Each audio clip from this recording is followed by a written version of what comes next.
Welcome back to the podcast that doesn't have a name. I said last episode that I was going to get a name this time, but life, man. Life is what it is, isn't it? But third time's the charm, innit? So this is the third one. So by the fourth one, guaranteed there's going to be a dedicated name and we're going to run with it and go crazy. But I'm T. I'm the owner of Yak and I'm with my boy, Antonio. Yo, what up, boys? Back here for another episode. Yes, sir. So Antonio is one of the G's inside the syndicate, and yeah, we've been doing this. The third episode we've done now, and we're gonna keep doing it. People seem to be loving it. That's the cool thing about it. It's a longer format of what the Instagram is, of what the Telegram is, all of that. It's like I'm a much better communicator with my words than I am on text. I can't lie. When it comes to writing, and sometimes I get bored. Right? I don't know what it is, I just get bored. So yeah, speaking though, well, I can speak, bro. But anyways, today's episode, we're gonna be speaking on some recent events that have been happening and our take on it. Because if you're even somewhat on social media, you would have seen it this past week.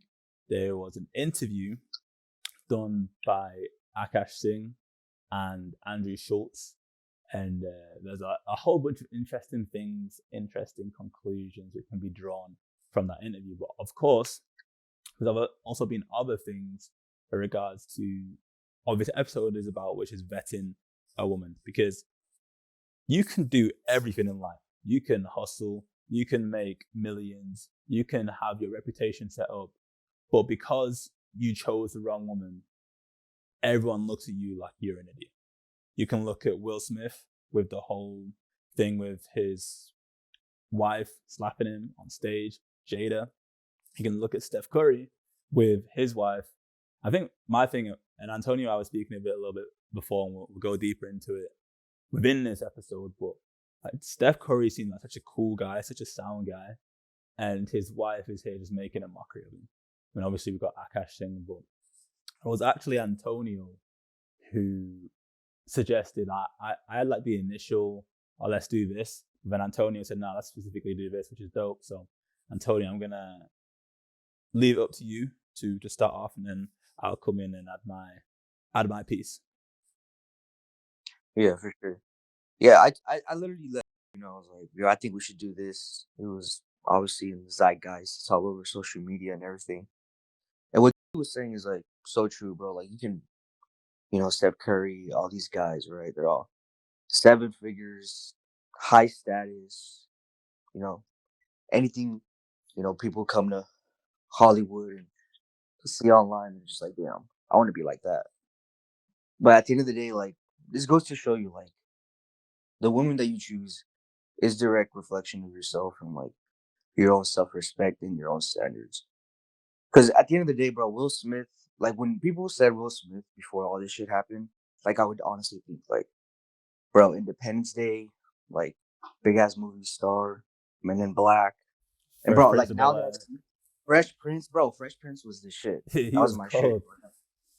bro. He was cold. He's like kind of like hip but funny. Like it was a cool blend. And then he went into the action movies, which is crazy sick. Like how his career was going. But like now, bro, like now when I see him, bro, all I think about is this bald headed chick, just ruining his own like. Basically, she ruined his image of like the persona that he was trying to like aspire to be in Hollywood. And it's crazy to think that like how a woman could come in. And honestly, that when he slapped Chris Rock, that wasn't even the first thing. The first thing was that table talk when she got into an entanglement. She basically cheated on Will Yeah, that was Smith. crazy. Like that, That was her crazy. revealing. 'Cause obviously, there's a lot of things when it comes to relationships with celebrities that they like live by like a different code almost. But for her to reveal that in public, obviously he's never spoke on it. So for her to reveal that in public and to say it for what it is, now everyone's looking at it in sideways. So then he's probably having this certain perception that, oh, I have to be macho, I have to be X, Y, Z, and then that's trickled down into him looking even worse. And yeah, Yeah. But that's the thing though. I don't even blame her, bro.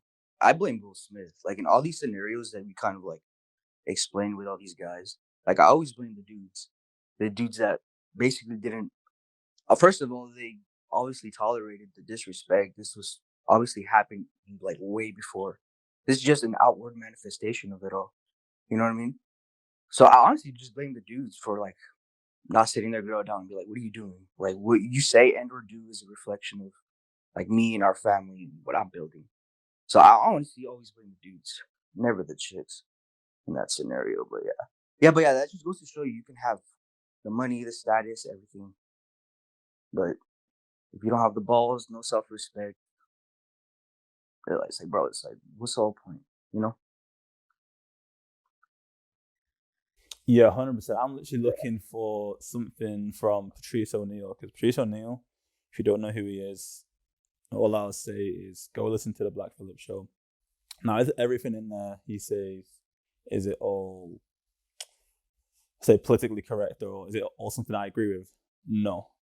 But at the same time, there's some topics which he speaks on in the Black Phillip show which will stay with you for life. Like, really and truly, what I want this podcast to be is to be an iteration of what the Black Phillip show is. Because with the Black Phillip show, you can go about listening to it, any of the episodes, and it's only 12 episodes, which is the coolest thing about it, in my opinion. Obviously, it wasn't meant to be like that way.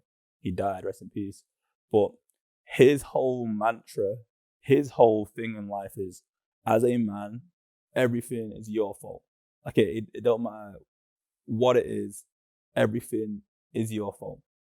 Because he, like, general synopsis is, he had like a revelation that how is it that he's not able to attract high quality women? Like, what was he doing wrong? Because he said he used to be the guy who would write women poems, he would be really nice, all this and all that, and it never translated into him having a good quality woman by his side. And like with virtually everything in life, nothing changed until nothing changes. So he got to the point to where he was sick and tired of only dealing with what he had to deal with, that he went about basically learning the game. And that's when he realized with women, like, all you have to do is just be cold, be that guy, speak your mind, be confident. That's what his thing was, confidence.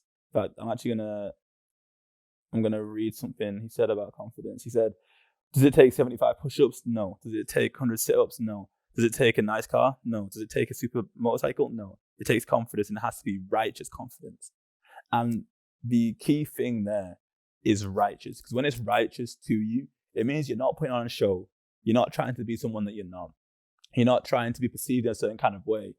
You have done the work that has allowed you to develop this confidence in you, and then the byproduct of that is as kind of, Antonio said, it manifests into you living life in a certain kind of way, but also with your woman coming a certain kind of way. Because with Patrice wasn't anyone to like, quote unquote, look at. Like, he was like 6'6", weighed like 300 pounds. And he wasn't like a supermodel or nothing. He's a regular looking guy, but he had himself a dime by his side, and it was because of these kind of things that he speaks about. And when it comes to actually vetting a woman, I think that's the first thing that you have to remind yourself of, that, like, before anything else, if you're not attracting the quality of woman that you want in your life, or that you feel represents you, that's on you. Now, if that truth hurts, that's good. But of course, you can be oblivious to it, and you can say, no, women are this, women are that. And if that's you, I'll be real, you may as well start listening to this podcast right now, because nothing that we say is going to resonate with you. Everything in life trickles down from the man below. So if you, and also everything's a mirror. So all a woman can do, and I said this on Yak before, but I don't think people realize the extent to which it actually is. When a woman sees you in the street, all she can do is mirror you back to you, because she's sizing you up and she's thinking to herself, okay, so this man, he dresses like this, which tells me X, Y, Z about himself. Okay, his demeanor says this, it tells me another thing about himself. His eye contact says this and says another thing. The way that he walks says this and it's another thing. And she's putting all these little pieces of the puzzle together, and then she's sizing you up. And then that's what essentially your frame is. Like, the guys who have the coldest game, they have a frame that is rock solid.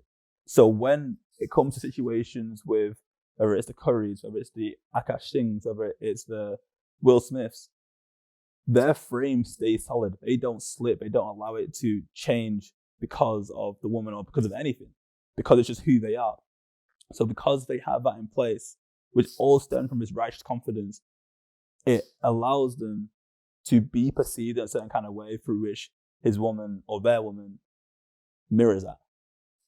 And if you really, really boil it down, because let's say with the Will Smith, for example, the slap in and of itself, that was just a manifestation of other disrespectful things happening throughout that relationship.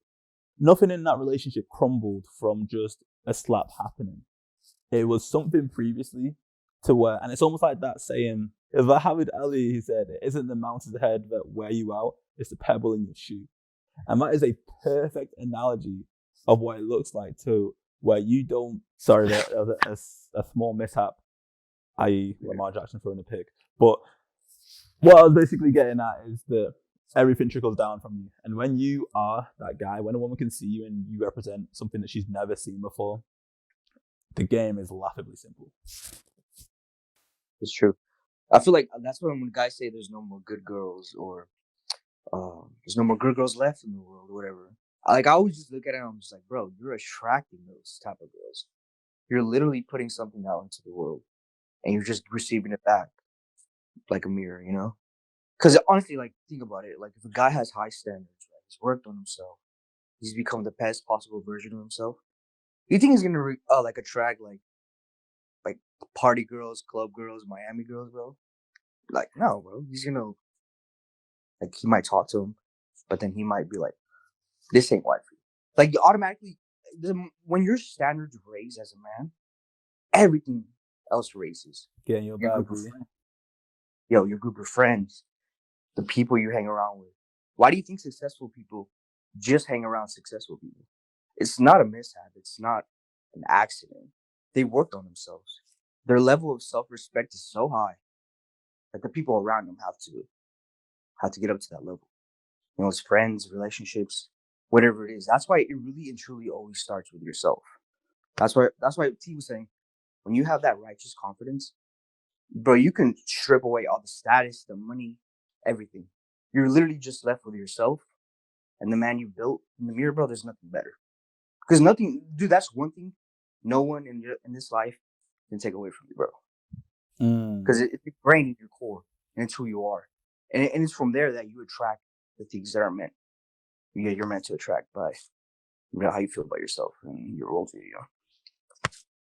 100%. And that's such an important point that you made. But when it comes to just women in general, like, if you need anything to get her, you've already lost the game, because it shows that, one, you've put that thing that you've needed on a pedestal, i.e. whether it's money, whether it's status, whether it's physique, whether it's a certain kind of job. If you feel like you need that first before you can get a woman, you're cooked. You're cooked in the nicest way. You're cooked. Because your mindset, how you wired yourself, and everything in this life is a byproduct of how you wired yourself. You've taught yourself that I need X before I can get Y. So your identity is rooted in the money. It's rooted in the designer. It's rooted in the car you drive. And when you play a game like that, not only will you only attract certain kind of women, that's a very important thing, and Antonio and I can speak on that. Not only will you attract a certain kind of woman who can, as I said earlier, size you up and see that's what you're about, but also, and it directly influences that, because your identity is tied in that, if that gets taken away, or if someone has something bigger, so let's say they have more money, or they have a bigger physique, or they drive a faster car, if that happens and you can see that in front of you, instantly your perception of yourself decreases and you think, damn, he's going to take my girl, or damn, he's better than me. You can't play the game like that. That's like the most detrimental way to play the game. And the truth is, that's the way that most men are playing.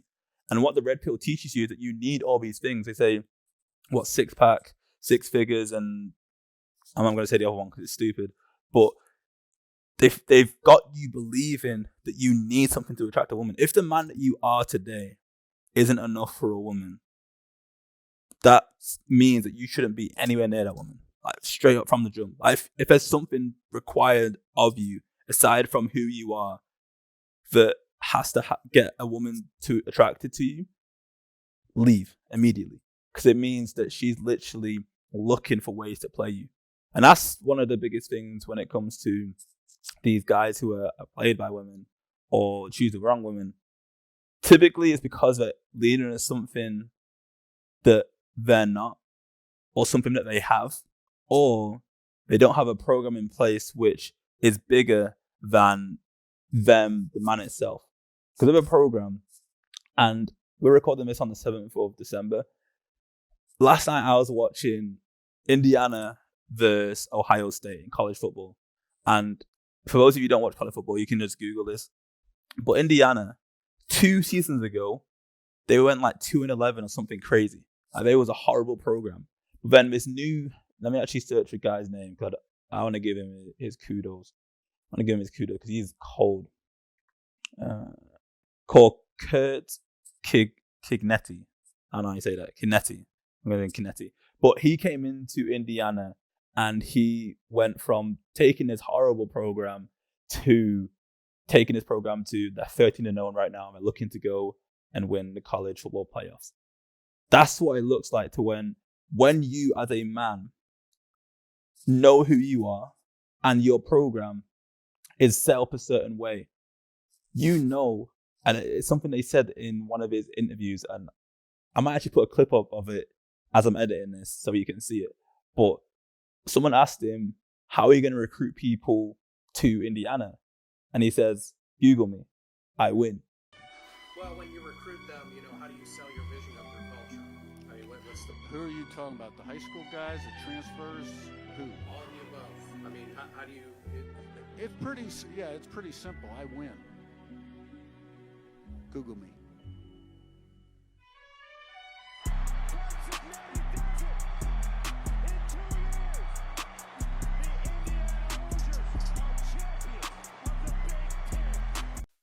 Bro, that's so cold. Just with a straight face. He's not even trying to do nothing. He's not trying to say anything. He's not trying to convince anyone. Google me, I win. That righteous confidence. And it's righteous because he's earned it. Everywhere he's gone before he got to Indiana, he's put in the work and he set up the program to where that program, when he is there, wins. So he doesn't try and convince recruits. He doesn't try and do anything. All he does is offer his university as a scholarship option, and people want to join him because they want to join his program. And the thing is with a program, and how this ties in with women, is that with a program, it elevates you to a certain level. So with the program that you're in right now, just in your life, that's a byproduct of the level you're going to get to. So if you want to get to a higher level, you join a better program, a program which has people who you want to be like, has information that will actually be beneficial to you, all these different things. But with Kinetti, how his program is set up is that he doesn't try to do anything. He just says it as it is, and then boom, he elevates the player. Because with all these players coming to Indiana, they have dreams of going to the NFL, right? So they're in high school, they want to get to the NFL, so there's a gap there. So in order to bridge that gap with all these 4-star and 5-star recruits, they have all these different options, all these different universities wanting to sign them. So for that recruit himself, they're asking themselves the question of, which program do I join which will give me the best chances of getting to where I want to? And then that's why they're choosing Indiana, and that's how they built such a successful, or a byproduct of why they built such a successful program. And that's the same thing a woman does. She looks at you as a man. She thinks to herself, what are the chances I become the woman that I want to be with this man? And by the way, this is speaking for healthy women, by the way, not like brain dead, social media brain rot women. I'm speaking like a healthy woman, a woman of God. She's looking at you, and fundamentally she's asking herself, can this man help me become more in alignment with who God created me to be? If the answer is yes, she'll choose you. If the answer is no, she won't. Because your program is what she's looking to join. It's what she's looking to elevate to get to that level. And it's one of those things to where when you know who you are, as Kurt Kinetti does, and as you know what your program can do, I win with no hesitation, with righteous confidence. It's not fake. It's not some kind of line he thought to himself at night, like, And you know what? When an interview asks me this question, I'm going to say this. No. He's just got such a deep-rooted belief in who he is and what he can do for people. I win. Boom. That's his selling pitch right there. And it's why, and I'll reiterate it until I go purple in the face. When you're playing the game at a certain level, you never, ever have to try a woman, because who you are and what you represent is everything that she's ever dreamt of. And because of that, she's damn near begging for you to choose her. Of all the options that you could have in this world, she's hoping, praying that you choose her, and that's why you don't have to try. And that's really and truly, if you really keep it 100, that's the way it's supposed to be, Beth. Damn, bro, that was cold. That was a cold little rant right there. I'm not gonna lie. But I like what you said about the tangible stuff. Like, bro, there's always someone that's gonna have more money, more status, be taller, stronger, whatever, right? But it really is ingrained in who you are, that righteous confidence.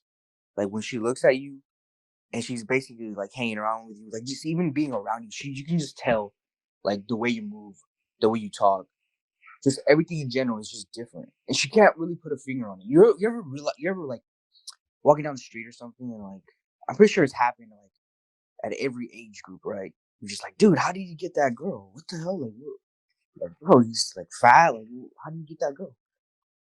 But it was basically just him having blind confidence at that point, right? Maybe it's not righteous confidence, right? But at the same time, it is confidence in terms of like, damn, he's not maybe the most attractive, right, tangible wise, but he has the intangibles of just like, being funny, being charismatic, being something that she hasn't seen before, which makes her fall in love. But with that topic, vetting women, we kind of just told you about like, a bunch of all these celebrities that don't know how to vet women because they have no sense of self-respect. And so they manifest that and they attract that in their life. But if you flip it the other way, it's just like, what should we look for in women, right? So when you are vetting a woman, what are kind of the things that you should look for? I think the first and foremost, somebody asked a question in the Telegram, and you said something about, it doesn't matter what she wears, because they said, oh, what if she wears a cross? And it's like, it doesn't matter if she wears a cross or not. It's more of like a trendy hip style now. It's about her fruit. It matters like through the fruits that she bears. The tree, yeah. I don't know if you could harp on that a little bit, but you basically said the fruit that the tree bears is what you're looking for, not the tree itself. You know what I'm talking about? Yeah, I was actually the other day in the syndicate. Let me pull up the conversation right now, because someone within the syndicate asked in the main chat. Wait, I'll find it. So he said, "Hey T, is there anything with girls wearing cross necklaces? More girls I see with them, the more I see is a fashion statement and no actual connection to God/faith." And I responded, "Women are sheep. They follow whatever is cool. It's fashionable to wear it nowadays, even for the women who've never stepped foot in a church. A woman nowadays wearing a cross means nothing. As it says in Matthew, you will know them by their fruit. Look beneath the surface and read between the lines." And if we really boil down what it means to vet a woman, that's all you're doing. You're looking beneath the surface and read between the lines. And I'll break those down real quick. So everything in regards to life in so much shape or form is a biblical principle. And when Jesus says you will know them by their fruit, what this is getting at is that people can say all the right things, do all the right things. It could be perceived or want to be perceived in a certain kind of way, but it means nothing, because fundamentally you will know a person by the fruit which they produce in their life. So an apple tree, once you plant the seed that is an apple, it's going to sprout into more apples being released on that tree, being produced on that tree. That just is what it is.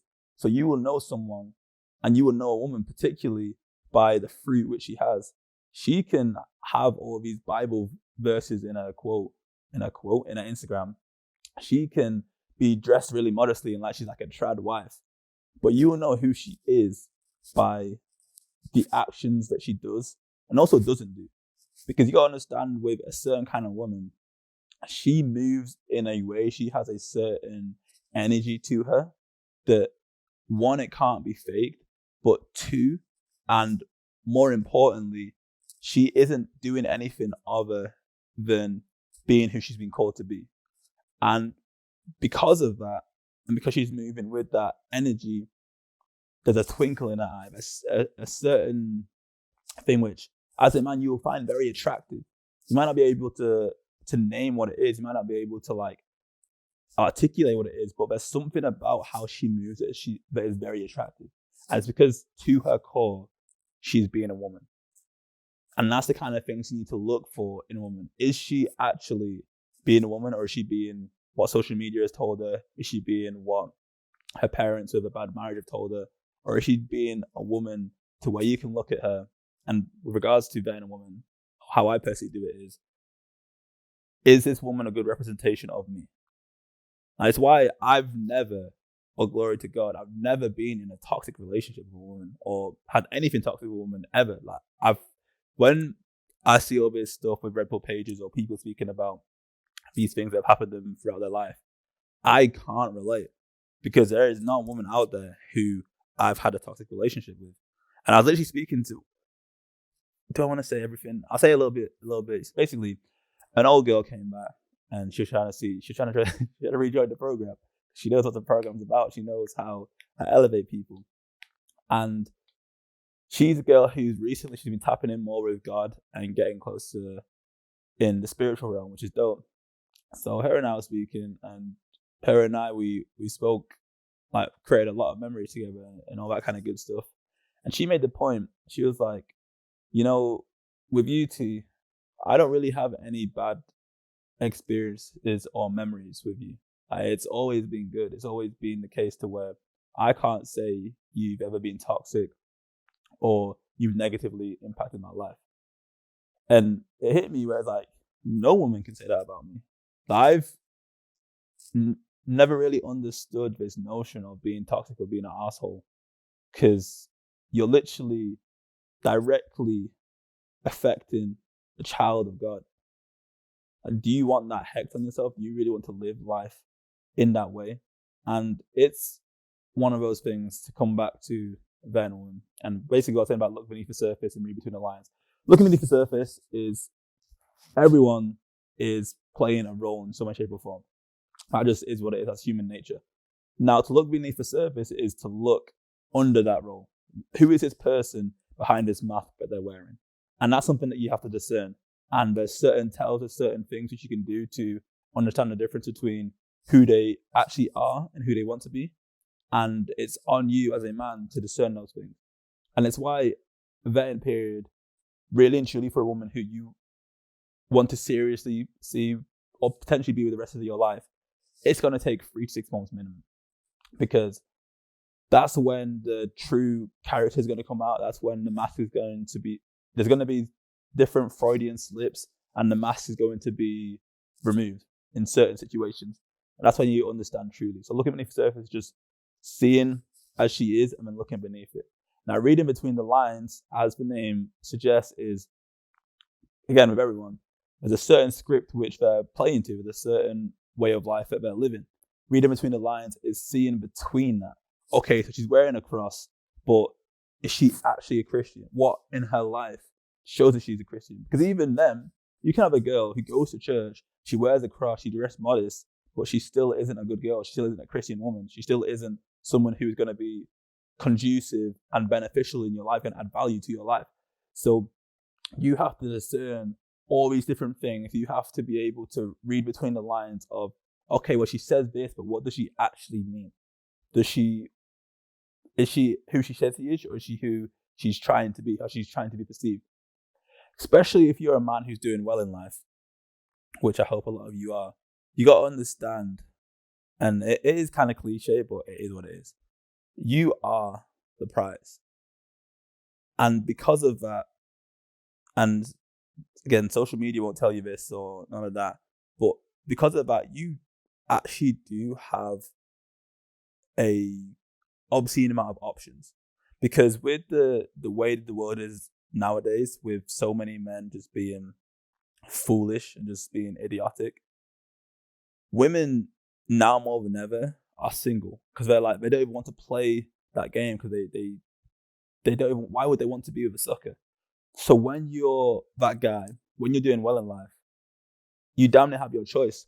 So because of that, it's so much more important for you to understand how to vet a woman, how to look beneath the surface and how to read between the lines, because women are going to be throwing themselves at you.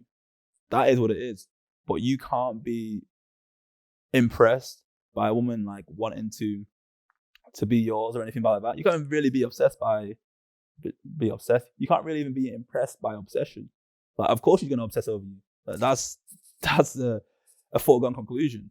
But what is it about her specifically where it's like, okay, yeah, this is the girl for me?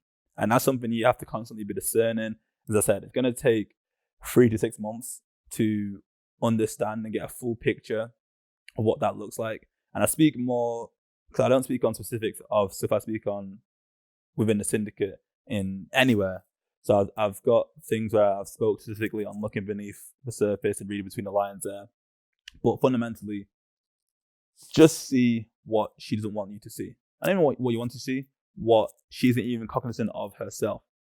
And if you can do that, if you can go about seeing the image behind the image, then you know who a woman is, and then through that, it's fairly easy. Like, for example, with this Akaash Singh, we haven't even really spoke on this, Donnie. Bro, so obviously, the whole initial thing with Myron Gaines, him and them beefing, and then all these podcast clips come out of her saying that she had a roster and she went to a frat party and she was doing a madness, and then she's geeking over someone else's husband. My wife also hadn't had any sexual partners, so that helped us connect a lot more. Now, let me ask you this: do you believe her? If you've seen her, then it's hard to believe. Yeah. I remember I was just like, what? But she was 22, I was 31. There was an age gap. Sometimes I get so painfully nostalgic for college. I was popping my pussy and living my best life in these white boy frat houses. I'm actively trying to have an orgy because, and you haven't seen Nav yet, but wait till you fucking see him. His body goes crazy. His face card always slays, never declines. And it's kind of weird because I'm talking about your husband. I just know that Nav's dick is like at least 10 inches. Okay, I have 2 butthole stories. So one time I met this guy on Tinder and I made the dumb mistake of letting him sleep over, like not really wanting to fucking hook up. And I like woke up in the morning and like my asshole was a little sore. Oh my God. And I remember that he what kind of porn do you watch when you use a vibrator? Okay, not gonna lie, I don't watch porn while using a vibrator. What? I just think my imagination is vibration enough. What? I just think of like my own husband while I'm like doing it. Wait, that's kind of baller, but I could never do that. Yeah. And so I was using you and your husband split finances. And I'm going to be really fucking honest. I don't. We don't. First of all, that's a fucking red flag. I'm not like, no joke. I love you girls. If you want to work, all for that, whatever. But like any man that doesn't want to have a joint bank account or isn't being transparent with his accounts or has separate accounts, that's a fucking red flag. This is not a 2-way street. This is a 1-way street. His money is our money and my money is my money. And look, have I only made $600 from content creating? Wow, it went up $100 from last week. But that's my money. Okay? I don't know if you watch The Boys, but I love him on The Boys. I never watched that show, but like he's on my hall pass list. Yeah, oh yeah. Chase Crawford, Jacob Elordi, Austin Butler. All these different things right there. And then even, let's hypothetically say that it's all a lie. How is it that so many things can come out about this woman and she's basically promoting or being a 304? Like, right there and then, it's like, bruv, it is what it is. She's, as I said, you know them by the fruit. She's saying who she is. If you can't see that, that's on you. And that's actually a very important point I want to make when it comes to vetting a woman. See a woman for what she is, not who you want her to be. Let me repeat that. See a woman for who she is, not who you want her to be. Because the biggest problem that most men have in this game is that they create this fantasy of this woman that they're with that, oh no, she's a good girl. Oh no, I can read between the lines and see that this is who she actually is. She's constantly telling you who she is. And in the initial stages, and this is so important, let her be who she is. A woman in initial stages, there's going to be certain things which she says and does which reveals her character, and you have to be cognizant of that. It's why that first month that you're speaking to a woman is so important, because not only does that set the barometers of what the relationship is going to be about and if she's a good fit for you, but also it's going to go about setting that standard, as Antonio was speaking about earlier. Like when your standards are at a certain level, one, the universe has no choice but to comply. But then two, the way in which a woman comes and the way she acts will also comply. Because the thing is with women, and it's a fascinating phenomenon which I don't think enough people truly grasp and understand, is that take one woman, let's say woman A, and there's man B and man C. Woman A can treat man B like a G, and that same woman A can treat man C like a complete and utter simp. The difference between them is because man B believes she should be treated like a G, and man B moves like a simp so he gets treated like one. So that's why, if we're going back to what we spoke on earlier, if you're not attracting the woman that you want, you have to take a look in the mirror, bruv. That just is what it is. And you have to boss up. You have to go about, whether it's learning a new type of game, whether it's your self-image. And that's the biggest thing when it comes to bossing up. It's all your mindset, really and truly. It's everything in this game is about your mindset. And then that trickles down into everything. But yeah, that was a long little spiel on looking beneath the surface and reading between the lines. Nah, bro, that was cold. I'm not gonna lie. I think the most important thing you said is reading in between the lines. It's just like, bro, a girl's gonna show you who she is if you literally shut the fuck up and just answer her questions about herself. For real. Literally, bro, like, people in general love to talk about themselves, but girls love to talk about themselves even more, in my opinion. Bro, for a vetted girl, obviously, yeah, I do think 3 months minimum for sure. And I think the first month in general, you're asking her questions to get a gauge of who she is. Like, how's her family life?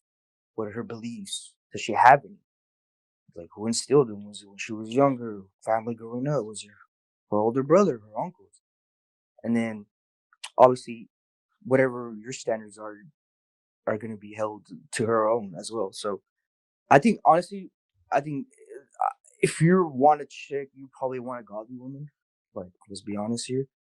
So the first 3 things I always ask, first of all, are, how's your family life? Like, for me personally, I want a girl who's family orientated, who wants to be a mom and who's going to bear, because, bro, like, you're not just choosing a girl, bro. You're literally choosing the mother of your children, mother, like, who's going to represent your you're, at the end of the day, your last name, right? You're going to marry her, she's going to take your last name. And that's why, like, when a girl gets married, her father walks her down the aisle and hands her to you to take your last name. So at the end of the day, you're going to want, like, a righteous woman, a godly woman, whatever that means to you, right? That's the first and foremost, that's what I look for. Her family life. The second thing would probably be God. Like, how's your relationship with God? And then third thing is social media presence / like whole vibes, right? Like, you can tell a lot about a person through Instagram now. Like, bro, just go through a girl's stories, her freaking Cabo trips, her highlights. Like, bro, you can tell a lot about a girl just based on social media. Like, obviously, you see her going to Miami, all these fucking Dubai shit. You probably want to stay away from her, bro. You know what I mean? But if she's like having pictures with her family, family pictures, going on trips with her fam, so context does matter. I think social media is a big gauge nowadays. And yeah, bro, just literally ask her questions like, oh, like my version of doing it is I always make a statement and let her contradict herself. So, for example, I would say, damn, you went to the club last night or what? What were you doing? And she would be like, no, what do you mean I was staying at home? Da da da da. So that I do it in a humorous way. Like I make fun, but then she like either, you know what I mean? She's revealing who she is through it. She reveals who she is just based off their answer, Mm-hmm. and that's the first thing you want to do for like honestly like the first month or two. Just gauge who she is and how she would be in your program per se. You know what I mean? And that's another thing that we probably will get into in the future is like she can't hop on a program that you have no program over. You know what I mean? If you don't have a sense of direction or a sense of mission, like how is she gonna help you? 100%. You know what I mean?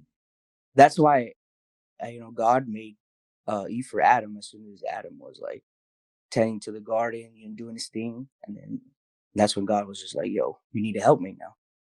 So I feel like, and this is very contextualized. It depends on where you're at in life, but I feel like what most young men should be working towards is having that ship, right?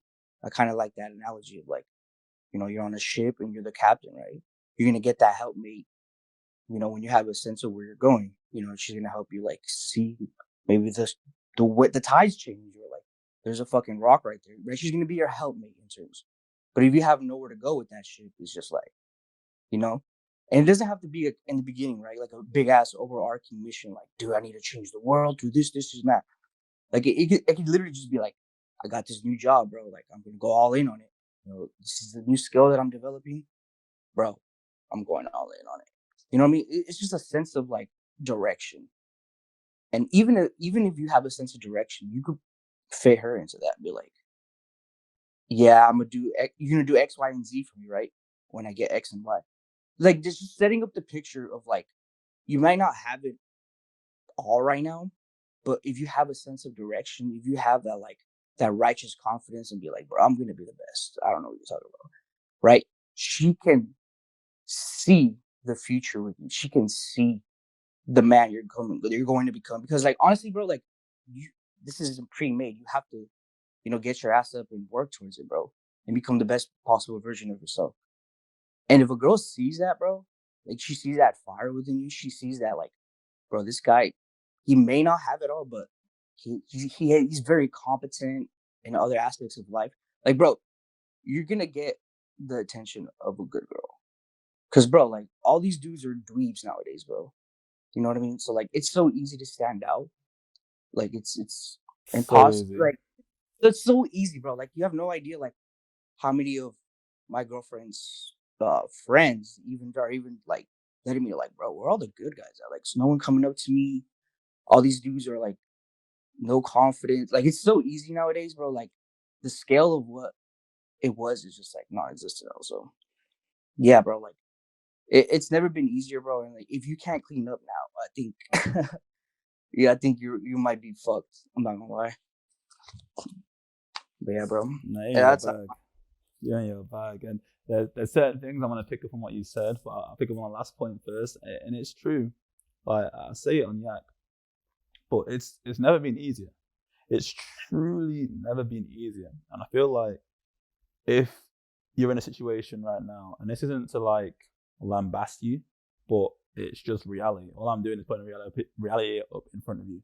If you're struggling with women in 2025, it's December 2025, if you're still struggling with women now, it's literally because you're choosing to struggle. There is too much game out there. I mean, even just on Yak alone. If you were to buy anything from me, you just go through the Instagram account that's 84K and my other one that is 2K. If you should just go through those, you'd have a general basis, a general foundation of how to conduct yourself with a woman.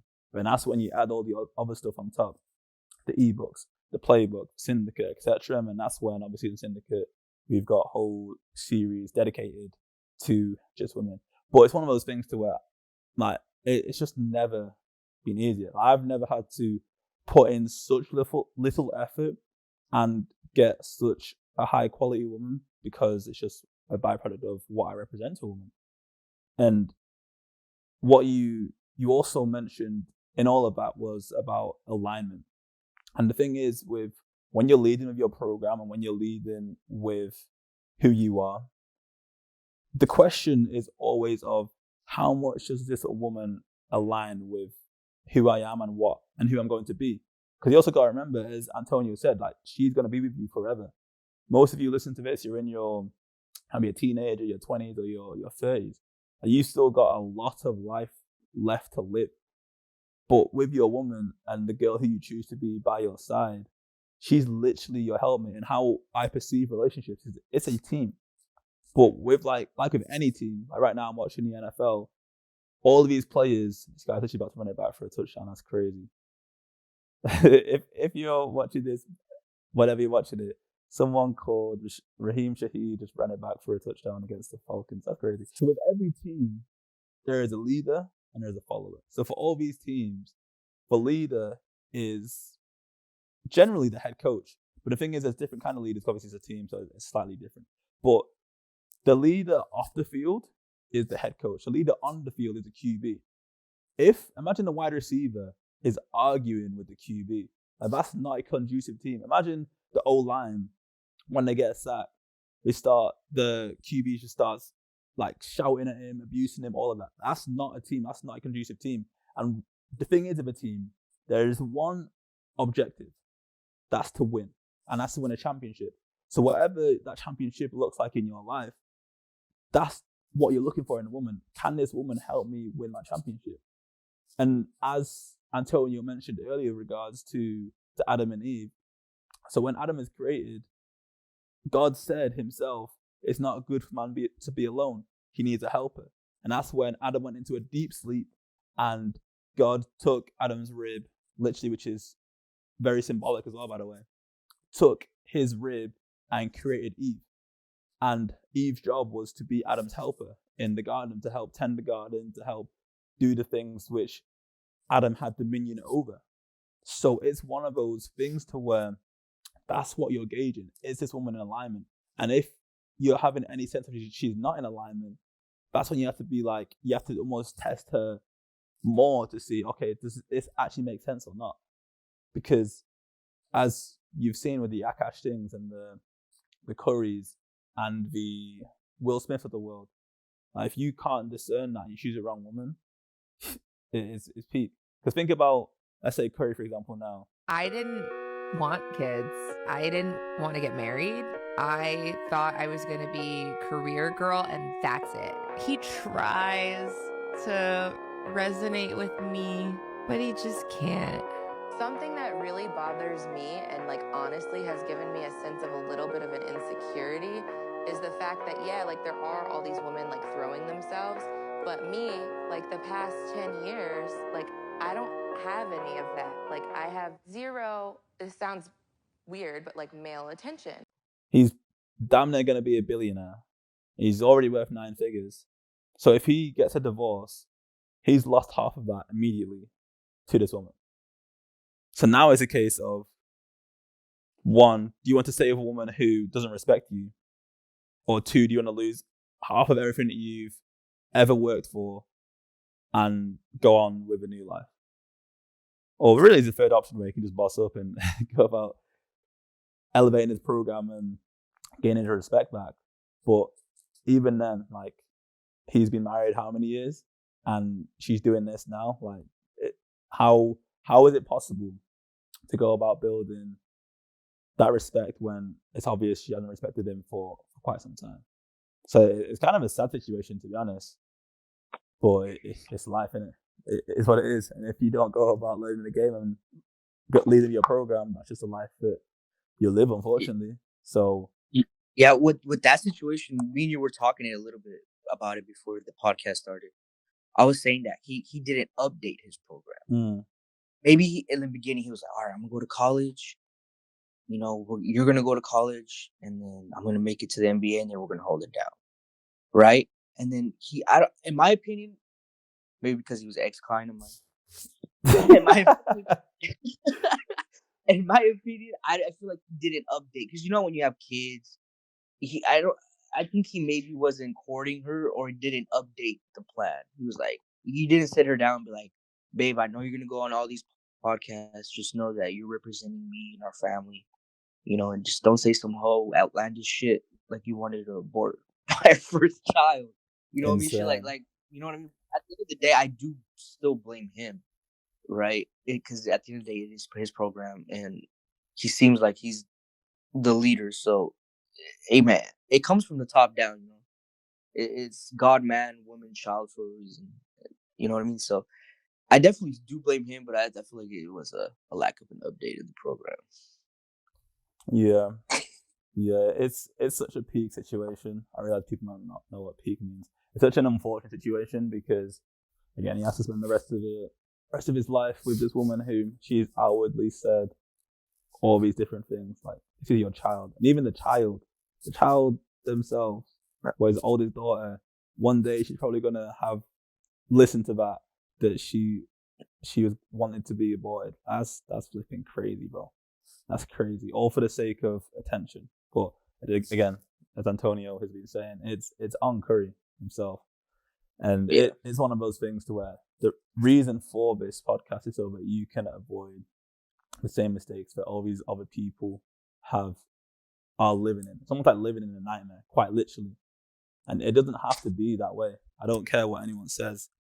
You can have a girl by your side who is your ride or die, who will do anything for you, who your mission becomes her mission. When you're ill, she tends to you like you're literally hers, because it's one of those things that is the marks of a good woman. As Antonio was saying earlier, the first thing I look for in a woman is is she a woman of God? Because through that, if she truly is, again, going back to that verse in Matthew of you'll know them by the fruit, if she's a woman of God, the byproduct of that is she's going to move in a certain kind of way. She isn't going to be going out drinking. She isn't going to be on Tinder. She isn't going to be doing anything that is harming her, because she knows she's a child of God, and therefore her life isn't her own, it's God. So she's going to go about edifying him. And it's one of those things with being with a godly woman, is the byproduct of it is it forces you to boss up as well. That's the beautiful thing about this game. When you're with a truly good woman, you want to become a certain caliber of man, because you have that innate responsibility of, I now have to take care of this woman, but I know who I am today, even though you might be able to provide for her and all that kind of stuff. It's more about how can I further that down the line. And it's one of those things to where how I gauge personally if it's a woman who I will seriously consider marrying or not is, with being with her, does it make me want to boss up? Does it make me, and it's not that her by herself doing it, it's more about the responsibility or the role that I'm stepping into. Do I feel that role with her? I was speaking to one of my boys, one of my best mates, and I've seen his whole elevation from, in college times, he was partying like it's nobody's business, to now he's truly, truly a man of God. He's got a daughter, he's got a beautiful wife, like he's living the dream. He's truly living the dream. And I speak to him a lot about just marriage and all this and all that. And one thing which I've seen in him is I've seen his elevation through him understanding the role that he has to play. Because we're all playing a role, as I said earlier. But the way that he elevated from a single man to a man in a relationship, different role, different level of responsibility. And when he elevated from a man in a relationship to engage, different role. Then from engaged to marriage, different role. Then from marriage to father, different role. And I've been seeing it again. It's almost like this is the constant coming back full circle. I've been seeing it in his fruit, to where how he's elevating the way that he's speaking. Like him and I, we used to cuss a lot. Like we used to be effing and Jeff. We used to be saying a lot of language that wasn't holy, that wasn't righteous. But he doesn't say nothing no more. Nada. And that's all because he knows he has to play a certain role. Because his girl, she looks up to him. And it's something I say on Yak all the time. I don't think people truly understand the gravitas of it. The same way that you look up to God is how a woman wants to look up to you. So you must revere God. You must fear God. You must make your life being about knowing God and doing what he called you to do. And that's the same thing for a woman. She must love you. She must look up to you. And what fearing God means, all it is really and truly, is that you're in awe and reverence of him. So through that, it's like, okay, I'm going to move in a certain way. I'm going to do certain things to make him proud. So you have to look at your girl as, is the way that she's moving right now, does it show that she's trying to make me proud? Does it show that she's trying to be in alignment with the program? Does it show that she's trying to be my wife? Because you also got the same, and again, pertaining to people who are doing well in life, and if you're that guy, does she want me because I'm me, or does she want me because she wants a marriage? And understanding that line, and it's a thin line, it's a very thin line, but understanding that line is the difference between getting a woman by your side who will do anything for you, and getting a woman who's by your side who is just there for the time being until it gets sticky and then she's out. So yeah, vetting a woman, like we could speak on this all day, really and truly, because there's so many different elements to it, there's so many different facets which you have to factor in. But fundamentally, just look at who she is and ask yourself, like, does what she represent, does it make me want to become better, or do I just feel nothing? Do I just feel kind of like, is what it is? And if it's the latter, leave. Because you'll know, because you'll be with a woman who unearths that side of you, and you're like, damn, this is what it feels like. It's like if you ever spoke to someone who is about to become a dad, it's like they know their entire life is going to change now, because not only do they have to look after and are they responsible for their wife, but a whole new being coming into the earth, a being that literally hasn't existed before these two came into the picture. He has to bring this woman bring this child into the earth, and it comes with a certain role, certain responsibility.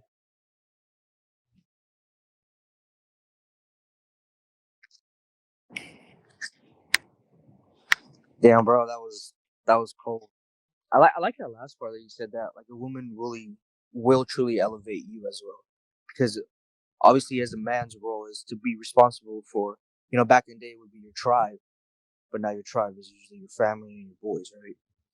But yeah, but being with like a godly woman really does truly elevate you, because like now you're gonna be responsible not only for her, but like if you have children, it'll be your children as well. It's just like, and that really, I feel like that is the next evolutionary step. I feel like, or one of the major steps in a man's life is being responsible for himself first, and then obviously that trickling down to being responsible for others and stuff. But yeah, man. In conclusion, I would say, just honestly vet the women carefully, boys. Be vigilant. Let her show you who she is. Don't be delusional, and put, your standards on her. And choose wisely. She's gonna be the mother of your children. Possibly even might take half of your shit if you don't be careful. But at the end of the day, that is who you are, who you attract, right? So if you are attracting that, you can't really blame anybody but yourself, in my opinion. And yeah. And the final thing I'll say is look beneath the surface and read between the lines. Like in chess, they say that a chess grandmaster, they're able to see 15 steps ahead of the situation that they're in right now. And they say that an intermediate, they're able to see 8 steps, and a novice are able to see 2 to 3 steps. So because the grandmaster just understands the game at a much deeper level than the other two, he's able to see everything. He's able to look beneath the surface. When his opponent makes this move, he says, okay, so he's trying to set me up there, so I'm going to do this. When his opponent does that move, he's like, okay, well, I'm going to go about getting on the attack so that I can go about winning this game. That's what it looks like to play the game really and truly. And when you truly know the game, that's what it looks like. You're always 10 steps ahead. You're always 15 steps ahead, because you can see everything before it tangibly manifests in real life. And that's why when I said just let woman be who she's going to be, because when you can see certain character traits, when you can see certain patterns of behavior, it's like instantly, yeah, this ain't the one. Like, yeah, this ain't it. And at the same time, you can also see other patterns of behavior where it's like, bro, this girl, she is a great girl. Like, for example, and I'll end it off with this. There was a girl who I was speaking to who at the time I thought she was going to be my wife. And I was vetting her, doing all these things, cool. And firstly, the reason why it didn't happen or hasn't happened is because of distance. I'm in one part of England, she's another part, and I hate commuting. So yeah, and then basically she was initially meant to move to my area, but then other things happened. But basically what transpired was the reason why I knew this girl was a good girl is because she was telling me, again, with regards to vetting, she was telling me about the relationship that she had with her dad and how he was basically a psychopath, and he hasn't ever touched any of his children or his wife, but psychologically, he just bullies them. But she was telling me how, even though all that happened, she's still very optimistic in life. She's still very upbeat, and she's a smart girl, bless her. She's very smart. She's also getting further in her relationship with God. And she's like, nah, you know what? All of that was just there to strengthen me, to help me become a better woman. And when she was saying stuff like that, I was like, she gets it. And that's one of the foundations in which, for me, I was like, yeah, this is a woman who I'm going to seriously consider to be my wife, because she has that character. She has those traits that you don't find in many women today. So, yeah, this is the third episode of the podcast. Doesn't have a name, but I promise you by the fourth one, we're going to have a name. But I do truly hope and pray that this podcast is beneficial to you. If you have any questions, you can ask them in the comments and I'll get back to you as soon as possible. Antonio, do you have any final words? Final words? Nah, man, just be vigilant. Oh, actually, yeah. Final words. This last piece of advice, low key. When looking for a woman, find a girl that likes children. You never walking because when you were telling that story, I was kind of reminding me of this a little bit too, with my own shit. I was walking down the street with my girl and she saw a baby in a stroller, and it was just like the whole fucking world stopped spinning, bro. That baby became priority number one instantly. You know what I mean? So it was just little things like that. As long as with pets too, girls that love children and pets, bro. And my friend, that's not your big ass oh guys, if she doesn't like this, but that in my opinion, that's an overarching trait that to look for. You know what I mean? Yeah, it's in their nature. It's that maternal instinct is whether it's in her or not. It's a maternal instinct. Maybe it depends what you're looking for, right? But if you're gonna have a woman, you're gonna have children with a chick. You might as well have children. I like a girl that loves children, obviously. Nah, for real. I don't. You don't want to be a woman who she wanted to abort the first baby. That's flipping crazy. But yeah, my final thing I'll say is see things what they are, not what you wish they were. It's one of those things where she's constantly saying who she is. Just see it, and through that, it's either going to make sense or it's not. And also ask God for discernment. Something that I tell the boys within the syndicate is that you should pray the removal prayer, especially if you're obviously religious. Pray the removal prayer.